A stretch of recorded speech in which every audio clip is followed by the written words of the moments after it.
CNN News సమస్య 24 వచ్చినప్పుడు radio. సమస్యను పరిష్కరించుకోవడానికంటే సమస్య రాకుండానే ముందస్తు జాగ్రత్తలు తీసుకోవాలని మా రాష్ట్ర ప్రభుత్వం ఆలోచన చేస్తుంది.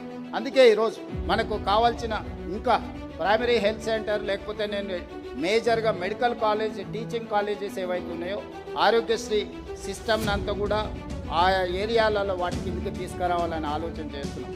లాస్ట్ 2 yearsలో I spent almost 1800 crores on Rajiv Aarogyasri and CM relief fund. So 1800 కోట్ల రూపాయలు రాష్ట్ర ప్రభుత్వం నుంచి పేదల వైద్యానికి రాష్ట్ర ప్రభుత్వం ఇప్పటివరకు ఖర్చు పెట్టింది. 10,000 కోట్ల రూపాయలతో దాదాపుగా 2,700 కోట్లు Osmania hospital, Warangal TIMS, Alwal TIMS, LB Nagar TIMS, Sanath Nagar TIMS, నిమ్స్లో కూడా జస్ట్ ఈ హాస్పిటల్స్ని ఆల్మోస్ట్ 10,000 బెడెడ్ హాస్పిటల్స్ కింద నిర్మాణం చేయబోతున్నాం. Almost we are going to spend 10 to 11,000 crores on infrastructure. సమకాలీన సమస్యల్ని దృష్టిలో పెట్టుకొని ఈరోజు విద్యను, వైద్యాన్ని, వ్యవసాయాన్ని ఈ 3 అంశాలను ఒక నూతన ఛాలెంజ్ కింద రాష్ట్ర ప్రభుత్వం తీసుకున్నది.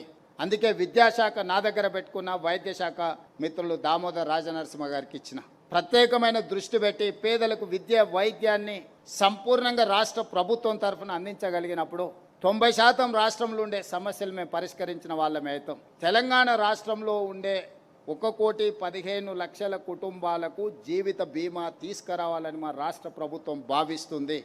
ఈరోజు జీవిత బీమా, ఆరోగ్య భద్రత ఈ రెండింటిని పేదలకు అందించాలనుకుంటున్నాం.